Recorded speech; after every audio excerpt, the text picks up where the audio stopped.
Good afternoon, everybody, and thank you for joining us here for another Nickle at Noon.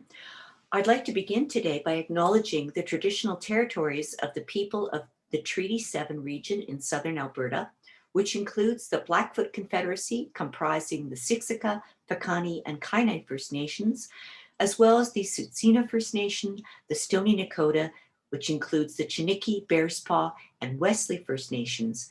The city of Calgary is also home to the Métis Nation of Alberta, Region 3. This is Nickle at Noon, the online version. If you're joining us for the first time, just be aware that we do this every Thursday, except next week, but I'll talk about that. Every Thursday, MST from 12 to 1 p.m. Through Zoom. We bring you a different talk, tour, performance. We've had readings, all sorts of things. You're welcome to find the program details on our website, or you can follow us on your favorite social media account. We've also been posting these programs, recorded versions of these programs, to YouTube. So if you're interested in catching up on some of the earlier programs, we've been doing this since September. There's some terrific talks there. And you are welcome to subscribe and like and share if you wish. And sorry, I'm doing this manually. We will ask that for the duration of this talk, that you keep your microphones on mute. We really want to hear your voices at the end. However, I think it's less intrusive if we hold the questions until after Shelley's presentation. Use the chat if you wish. Please be aware that we are recording this. It will be added to our YouTube channel. Your names and the chat are not included in the recording, but if you speak, your voice will be included in that recording. And last but not least, I am Michelle Hardy. I'm a curator with Nickle Galleries at the University of Calgary and your host today. Marla Halstad is our front-end manager at the Nickle and co-host. I will just remind you that next week is reading week at the university, so we will not be hosting a Nickle at Noon talk. However, we're back on February 25th, and for the duration of the term with a wonderful talk. Hutch Hutchinson is a well-known local photographer, and he's going to talk about his work. And today's presentation, I'm delighted to introduce Shelley Ruth Butler, who will be speaking about curatorial dreaming experiments with museums and heritage sites.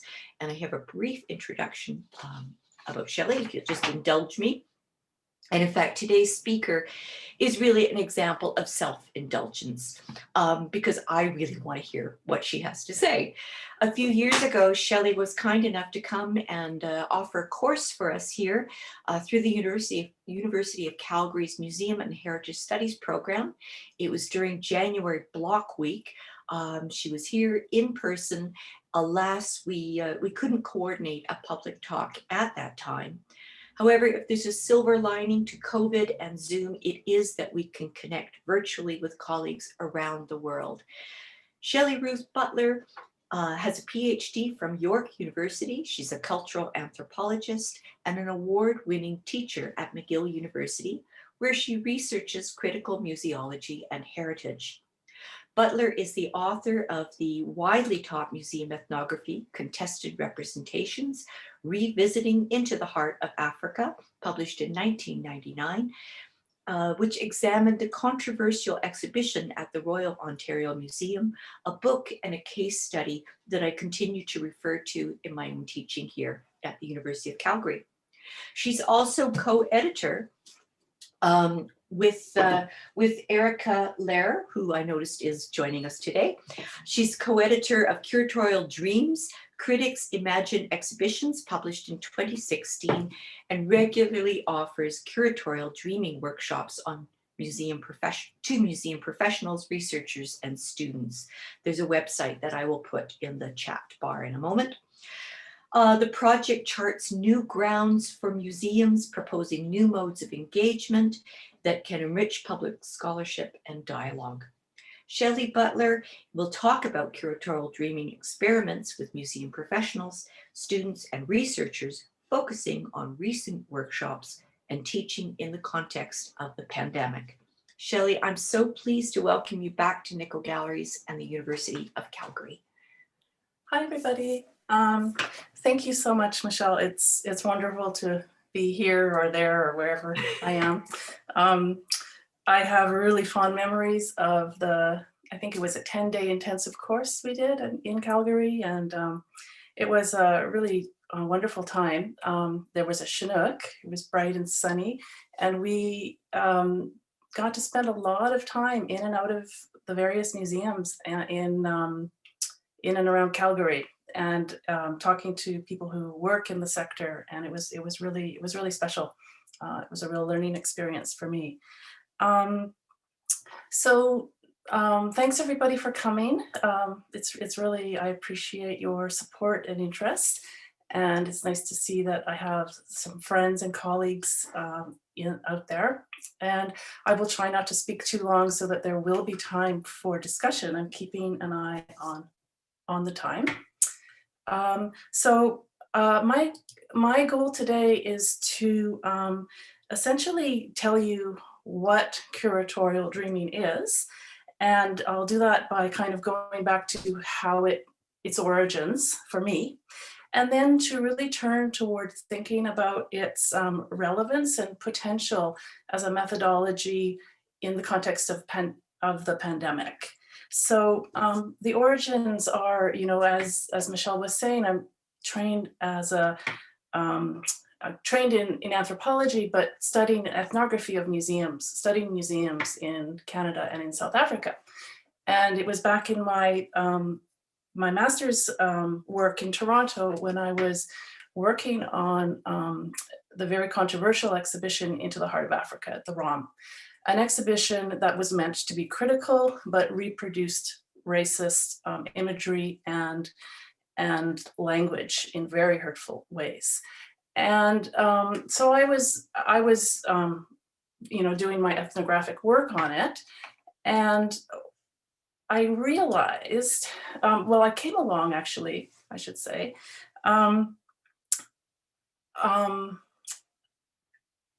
I found myself in my spare time doing a little kind of fun collage, kind of on the side of my work. And what I was doing is, if we go back one, we see here an advertisement from the exhibition, which was put in a magazine, which is kind of like the Canadian version of National Geographic. And essentially, it's in this kind of handwritten, so very kind of intimate language. It's an invitation, and it invited visitors romantically to walk in Livingstone's footsteps. So hardly what you would expect, really very contradictory, considering that this was intended to be a critical exhibition. So I did a little collage, and I was just fooling around, working with a book that I discovered purely by chance in the neighborhood of the Royal Ontario Museum, written by an author who also lives in the neighborhood, Marlene Norbezi Phillips, called Looking for Livingstone, An Odyssey of Silence. And she actually didn't write this book in response to the ROM, but in response to a UK museum. But it mapped so perfectly onto the exhibit that I found myself taking out pieces of her narrative and juxtaposing them with the invitation in ways that would satirize European notions of discovery, as well as kind of satirize the obsessive aspects of museology, because this is what she is doing in this work. It's a narrative work about a woman who, in her words, follows in Livingstone's footsteps. In order, and she says things like, he discovered silence, my silence, discovered it, possessed it, like it was never possessed before. I had to follow him, I knew it, in his footsteps, in the interior. So the juxtaposition completely changed, what that invitation had looked like in the exhibition. I didn't really think about it. Again, that piece of work did not make it into the ethnography.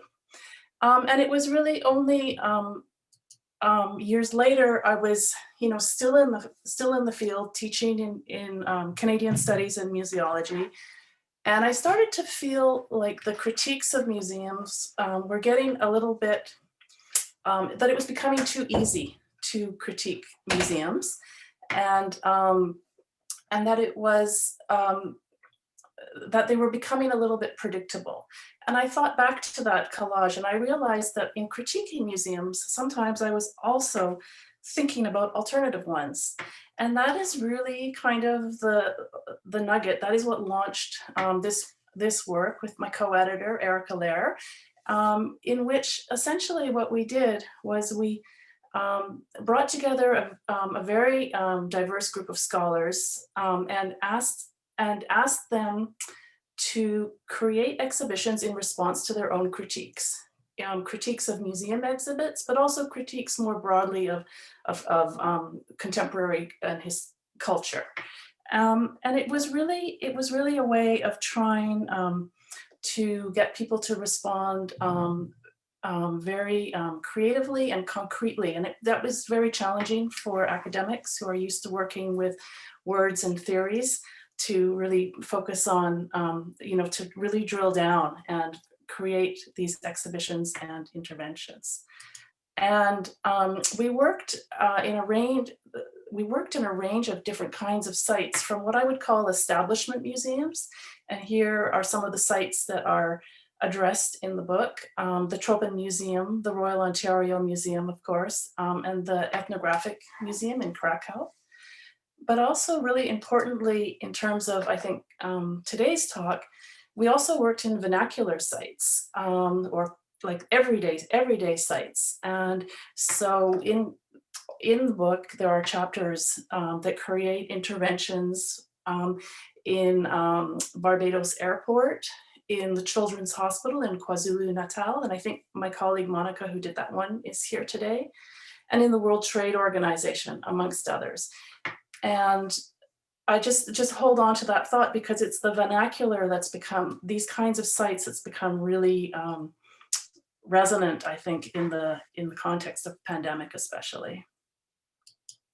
And just before I go further, I want to just give you my basic understanding of exhibits, which still works for me.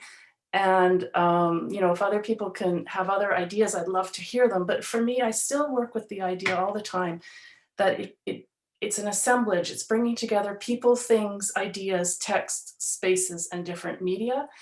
And what I love about it is it's beyond just being about objects. It's caring for objects, but it's also caring for people and spaces and so on. And that's really important in the workshops, because we play with there's often an element of playing with the different elements, like what happens if we change the audience, et cetera, et cetera. I'll explain more later. So after the book, I started doing workshops. I had a background in community work. I've always loved teaching. It was kind of a natural progression for me. And there's a variety of kinds of workshops I offer. In fact, each one is really unique depending on, the people and the site involved.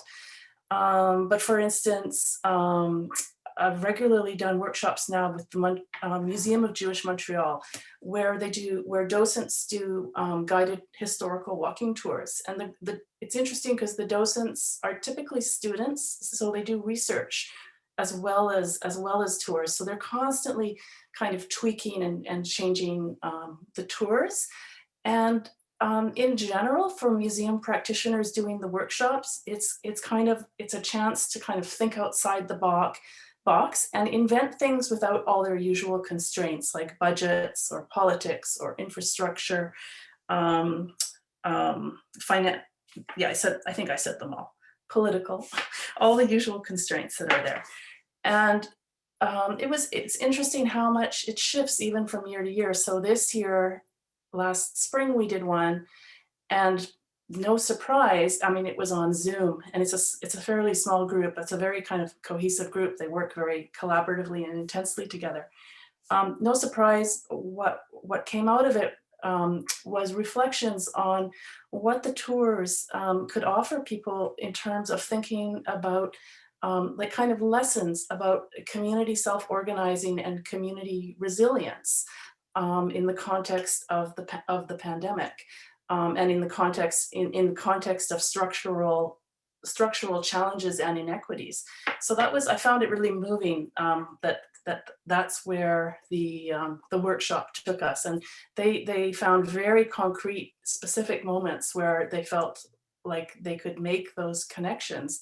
And I mean, in contrast, 2 years earlier, we'd done a workshop which was totally kind of playful, and it was a competition where we had a imagined donor dropping in it was time sensitive, and they had to quickly come up with these elaborate, fantastic proposals for how they would change their, what they would wanted to do as guides and impress the donor. So in other words, it's always, every workshop is kind of highly contextual and, about its particular time and place, I think. Sometimes too, like, I give them constraints, like what happens if you were presenting your guide for, and they actually pick out of a hat, but say for community activists, and you're going to work in a tone that's pedagogical, or that you're going to work in a tone that has humor. And the feedback I get is that actually the constraints help them discover new ideas, which is really exciting. And they have at times kind of come up with things that then have translated into practice. I also work with mixed groups. So that would be like, for instance, this was an example from the Canadian Museum of Human Rights in Winnipeg. Mixed groups, museum practitioners, artists, community activists, researchers, and students. So that is really interesting because it's, you have differently positioned participants exchanging ideas and perspectives. They have different stakes. In this case, a really interesting moment was at the museum.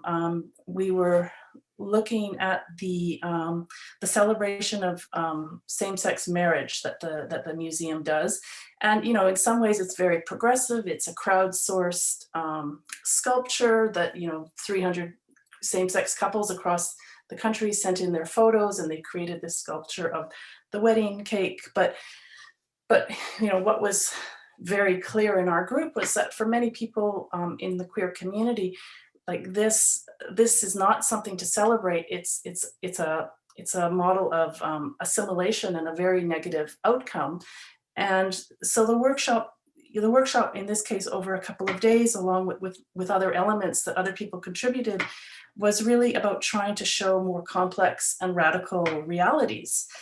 And the tone in the workshops over the days, ranged from humor to anger, to hurt, and to outright rejection of the museum.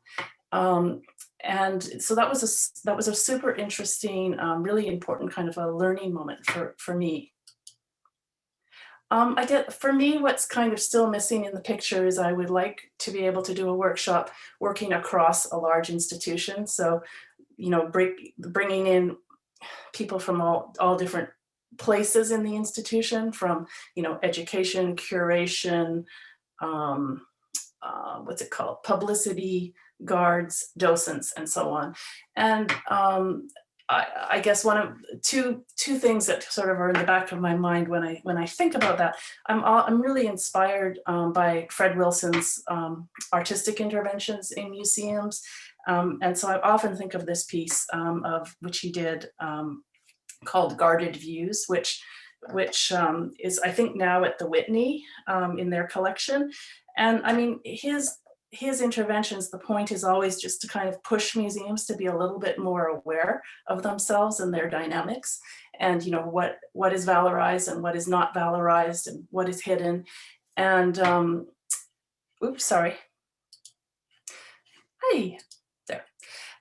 Yeah, so I like it. And then the other thing in the back of my mind when I talk about wanting to do this is I've had amazing experiences at the Museum of Anthropology in Vancouver, where a lot of the guards are local Indigenous people, and there seems to be a different culture of management in the museum, and it's very I've had great conversations with the guards about the work that we're looking at in the gallery together, really just informally. And I've always felt that like it has so much potential, and it's so positive. So those are the two things in the back of my mind when I talk about what's missing. Of course, I do a lot of work with students, and their work has been pretty incredible. I've written about it a little bit too in articles, thinking about it as pedagogically. And one of the things that's been most striking for them is even pre-pandemic, they were really attracted to working in everyday, like quotidian spaces. And that's carried forth in the context of, museum closures and so on. So this was this student, she did an intervention called a Mossed Up City, and it was all about materializing the heritage of the Montreal Climate Change March, creating a moss path, a path that followed the trajectory of the march, and then you would through a cell phone or something, you would be able to see artifacts. You would be able to see artifacts from the march, but also hear testimony from the march, including testimony from the more marginalized participants, some of whom experienced racism and marginalization in the course of the march. So it was very, very careful, and I mean the participatory dreaming exercise carried through even to planning with how she would contact and connect with groups, and like really assembling and making a collective project happen. This was another wonderful project called Reclaiming and Humanizing the Subjectivities of LGBT plus refugees.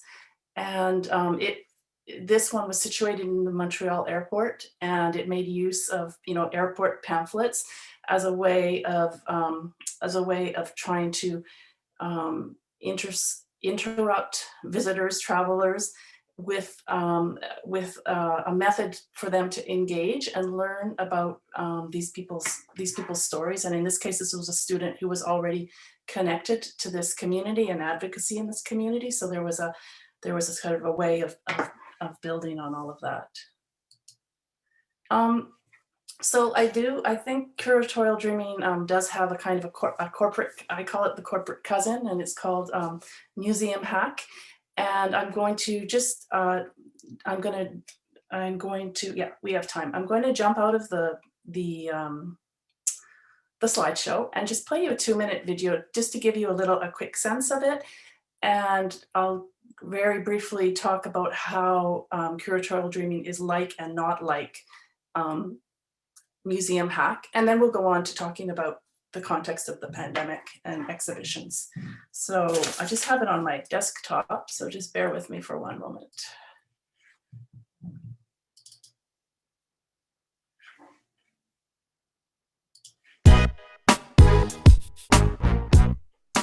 Okay, this is of course the Badass Bitches tour of the Metropolitan Museum of Art. We will be looking at some of the awesome women in the space. We will be complaining when there should be more awesome women in the space. If you feel down for that kind of experience, I do need you to put your hands in the middle. This is deadly serious. We are going to go down on dismantle and up on the patriarchy with the inner intensity of 11 out of 10, but the outer intensity of a 1, so the patriarchy does not catch on yet, okay?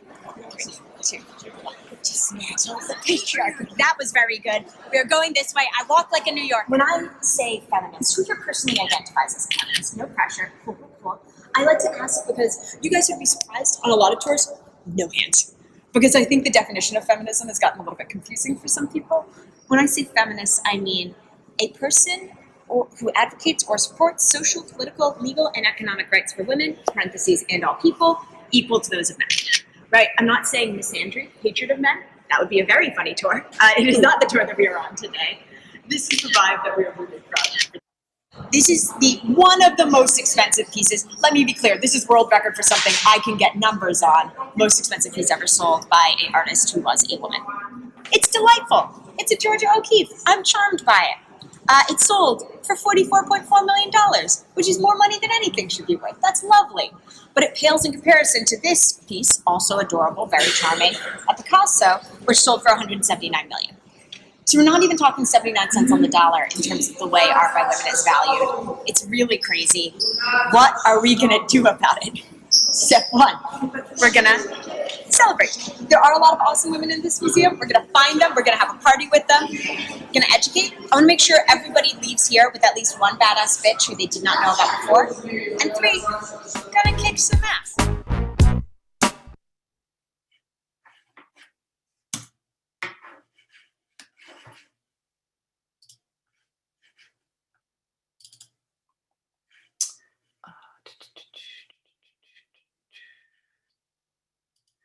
I hope the acoustics were okay on that. I'll find out afterward. So how are we alike and not alike?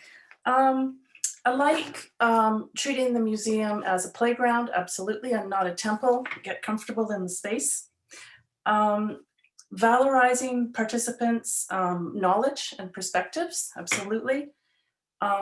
Revealing absences and misrepresentations in dominant museums, which is one of the key, a kind of a cornerstone of critical museology.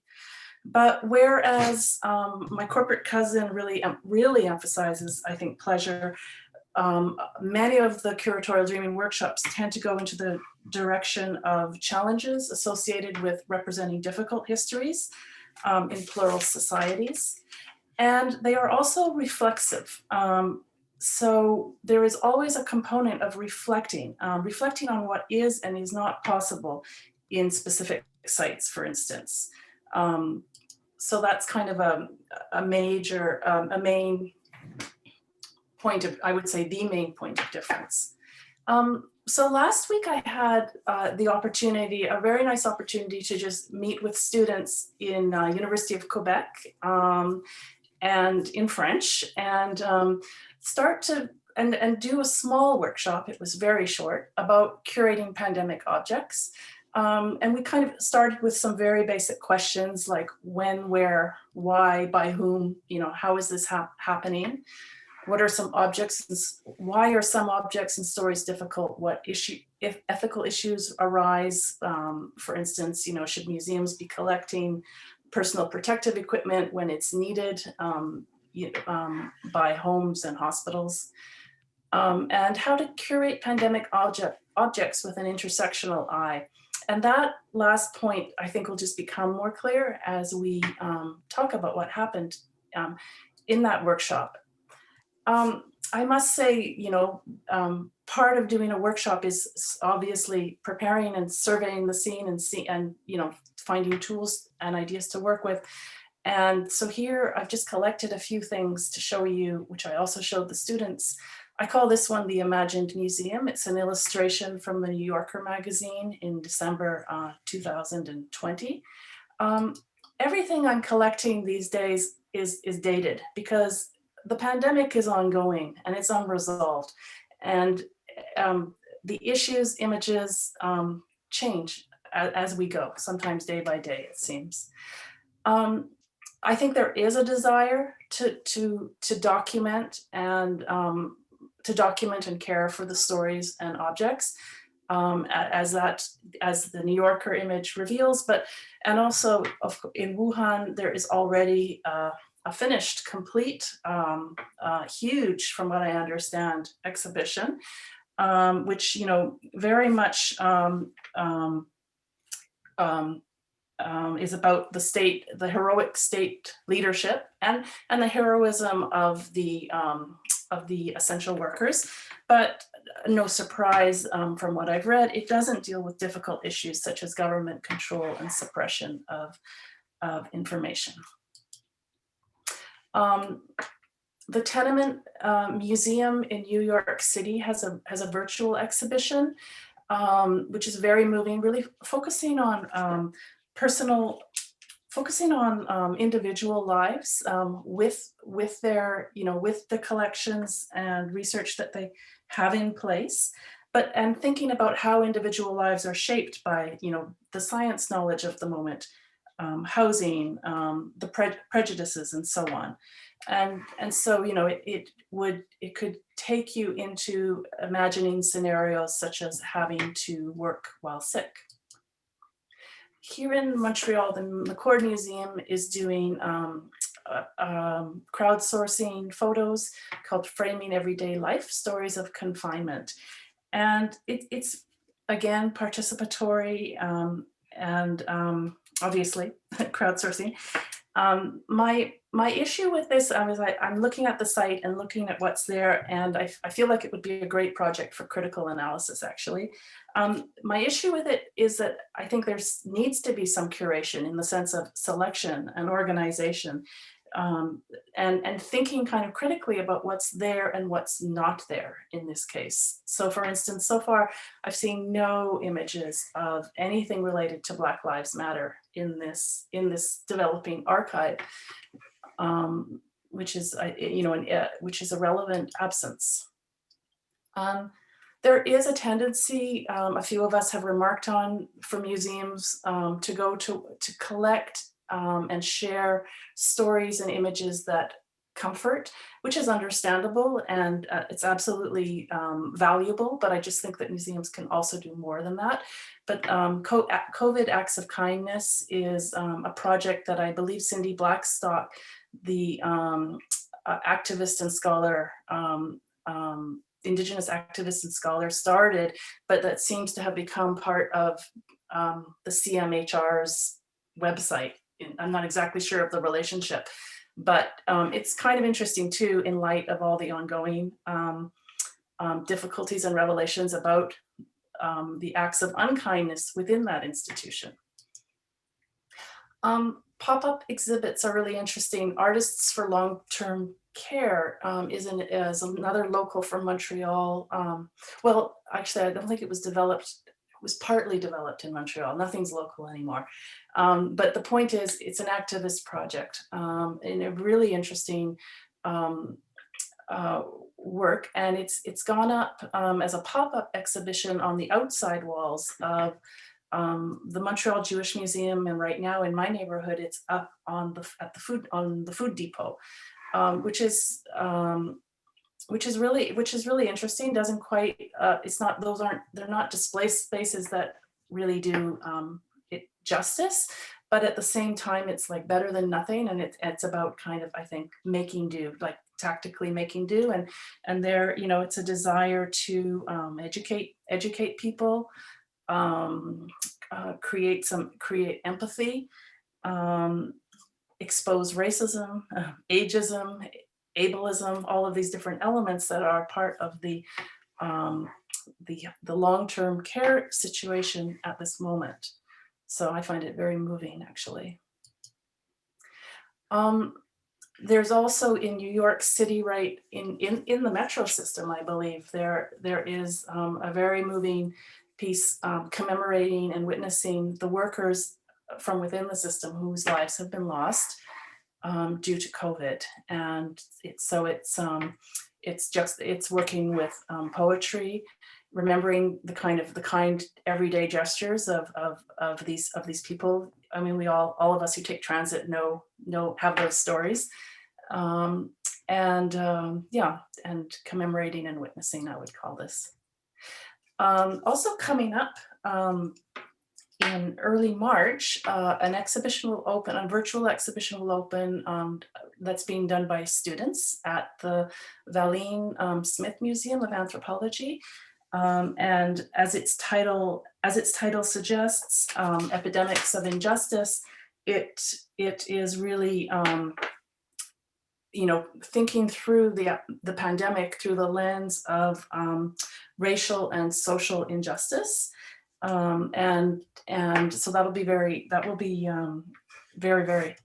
interesting to see.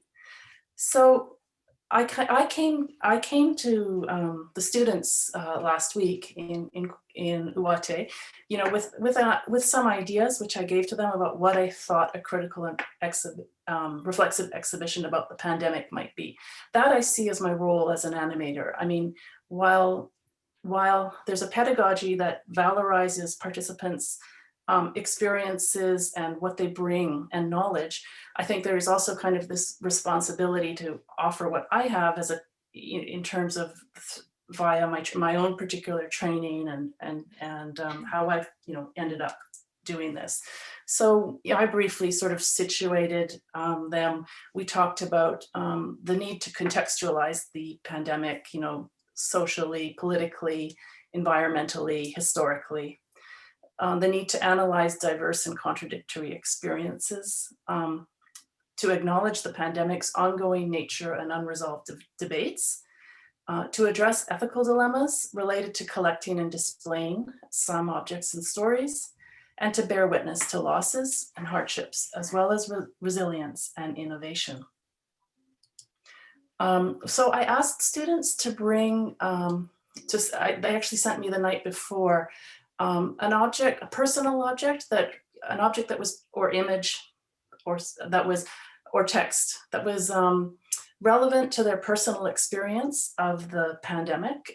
This was my own, the journal that I started during pandemic, and you know, is really all about trying to make personal sense and on a personal and collective level of what's going on. So I asked students to come with their own, as well as an object or image that they felt could contribute to a critical exhibition about pandemic. And finally, a piece of art, whether that be broadly defined.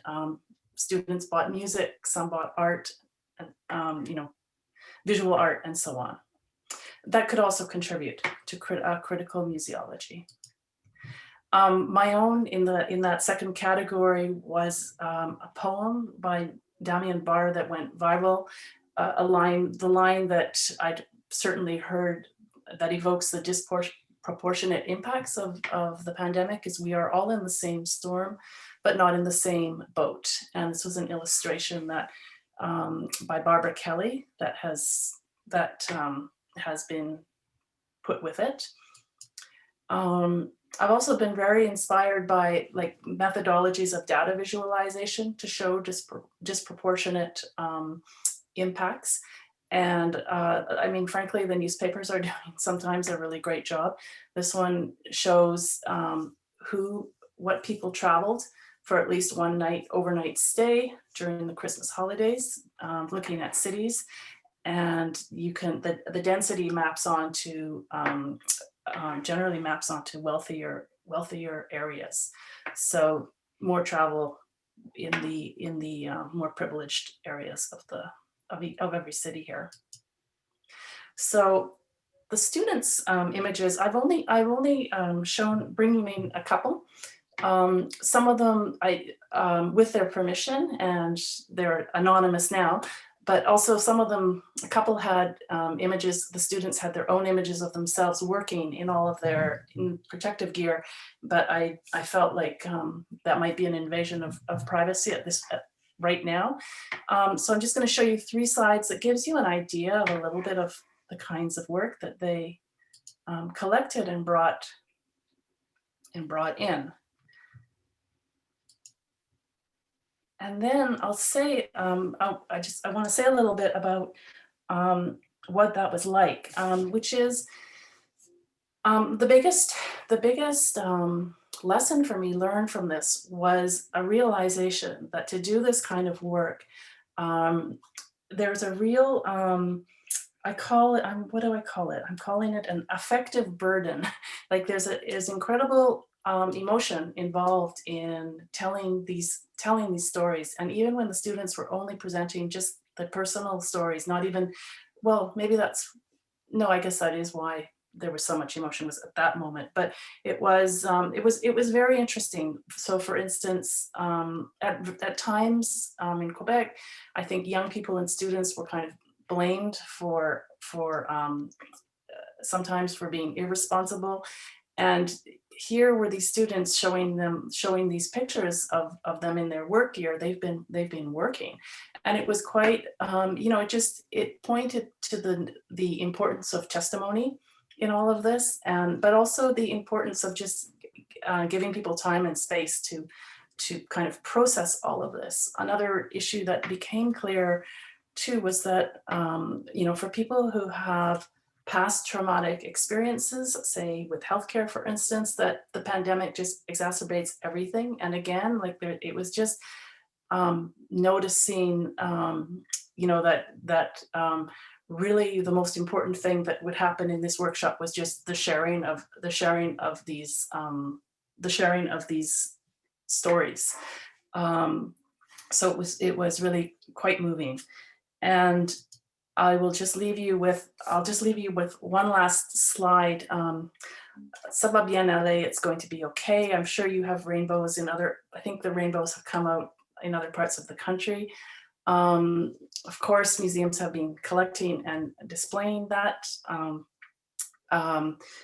As my colleague Monica Patterson has done a little bit of writing about this, about the museum's propensity to kind of collect, you know, a material culture that is that reflects a very romanticized and almost sentimental view of childhood. So I grabbed this screenshot from my friend's Facebook page, and I checked in with her about who do I say is the author, who is the artist in this painting, because, you know, questions of consent and acknowledgement, proper acknowledgement is really important. And it says "on va voir," we'll see, and there's a big cloud. And she said that it was her idea. Her daughter loved it.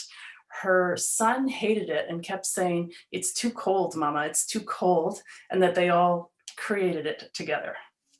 So I will leave it there, and I'll be happy to answer any questions that you may, or just to hear any comments that you may have.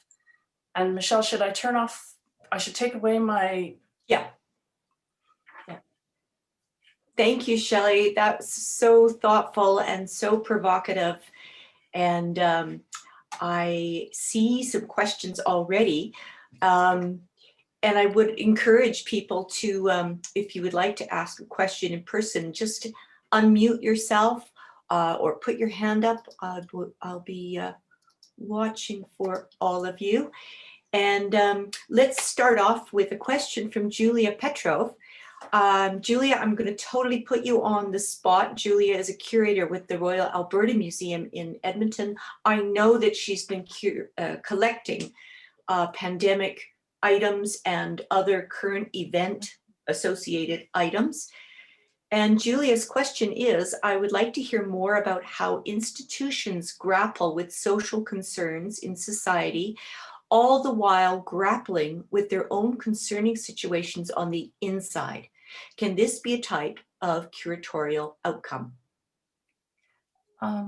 That's a really interesting question. And I'm all in favor of kind of, well, reflexive museology and institutional transparency. So, I mean, I think that museums could be creating displays precisely about what they are going through, and, you know, from the hardships of having to, you know, let people go, to the reckoning that is going on in many museums across the country around issues of racism, for instance. So I feel like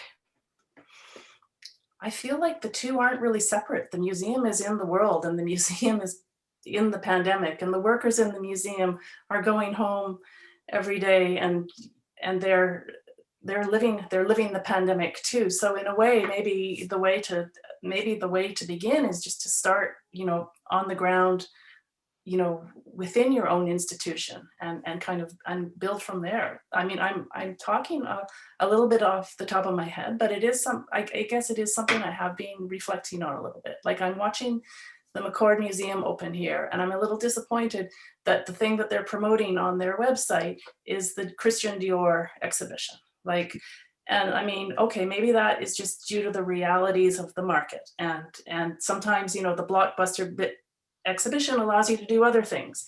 But I have to say, frankly, I am disappointed, and I feel like there's an appetite too for a kind of a frankness. And, you know, many museums have made bold statements and about racism, for instance, and an exhibition would kind of be like could be a next step of different level of engagement. Yeah, I think, we've been having these conversations for a long, long time since I was a student. And, you're right. It's one thing to change what's happening in the galleries and programs, but it's a totally other thing to work from within. And that change needs to come from within. Um, Another question from Dick, who is a colleague of mine at Nickle Galleries and the Founder Galleries. Shelley, I really like the color-coded city maps documenting people who traveled over the Christmas holidays. Can you elaborate on the source and the data, the affluence linked to the area of residence? For Calgary, I noted what seemed to be a high incidence of travel in the Northeast. So I'm wondering what evidence there is that those neighborhoods in the Northeast are the wealthiest. Thanks. Yeah, I wondered about that too, having visited Calgary. And I mean, the newspaper article interpreting the data reported that there was a correlation between wealth and travel. And I could see it in a number of cases, but I did wonder about the Northeast. And I just wondered, I thought, maybe the Northeast is different than the Northeast that I saw, because I've gone to Calgary a few times over the last 20 years because my partner's from there. So I did wonder about that. And I wondered if it was, if there was like a new kind of gentrification going on, maybe in relation to the universities or something. But essentially I repeated how the article, the newspaper article interpreted it. And for the most part, I could see it, I saw it mapping out. And then there's, Vancouver, there's huge areas that it looks like nobody traveled in on the west side, but that's because those are trees. Like people aren't living there. Like they're so spaced out. Do you know what I mean? Like, so you kind of have to know the cities a little bit to also understand what you're looking at. But, we did hear about, we certainly heard the stories about people who felt entitled to travel. So I think that was like the point of the article and the use of that. But I'm fascinated by data visualization. I want to learn how to do it and I love it. Like, I think it's very powerful for showing disproportionate impacts of the way we live.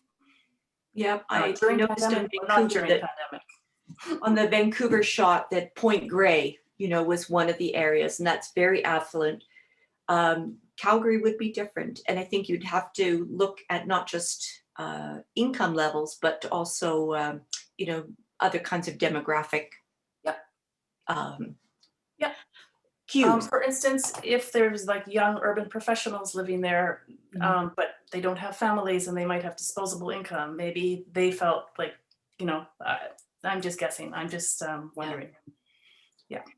So I'd like to jump in with a question. Again, museum practice in Canada has changed a lot, not in small part due to your analysis of the Royal Ontario Museum's exhibition so many years ago. But where do we need to go? What's the next big hurdle for museums in Canada? That's a really great question. Luckily, I've been thinking about that with colleagues a little bit in the context of some of our ongoing research, collaborative research, such as in thinking through the museum. And one of the things that we've been talking about recently that comes to mind that I feel is very important is thinking about how museums reproduce themselves.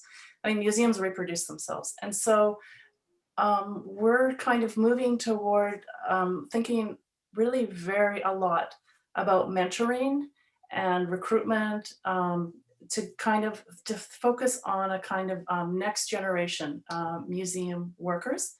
The thing is, so these are larger questions about how do institutions change, right? And part of how institutions change is when the people who are in them are change. And the thing, but in some museums, like a single curator role might not change for 20 years. So I think I also have a very strong feeling about trying to break down some hierarchies that are in the larger museums, such as between curators and educators. There's always been this very hierarchical relationship, yet in my experience, educators often have incredible insight into the kind of lived experience of the museum and the galleries, and how objects and displays resonate for people, visitors, right? With what's going on. And that's really important, because often curators have a much, they have a long academic haul to get to where they are, and they have very, very specialized knowledge. But it might not be as relevant as to what, they have to work together. But it's been so hierarchical that perhaps, like, if there was more dialogue and more room for educators to be in on the discussion earlier, as opposed to just after the fact, the display is up and they are basically handed a curriculum kit and told to do and enact it. I think they have many more ideas and creativity than they're given credit for. So, and I think it goes back to my idea too of just trying to recognize the expertise and knowledge that's already there in some of these museums that might be really overlooked. Yeah, I think that certainly echoes our experience. Not that Nickle Galleries has an educator, but there is what was the Stephen Wheel article about something to being for somebody, that museums need to shift to being about something, or objects, to being for somebody. Mm-hmm. And that recognition that, those people that come in or don't come in, they're absolutely critical. Mm-hmm. I would like to invite some brave person, to unmute themselves and, ask away. This is your moment. There are 3 questions in the chat, Michelle. Yes, there are questions about the Glenbow. I'm not sure that is something for Shelley. The question, I'll throw it out to you, Shelley, is where did it go? What do you think about the objects in the Glenbow's collection?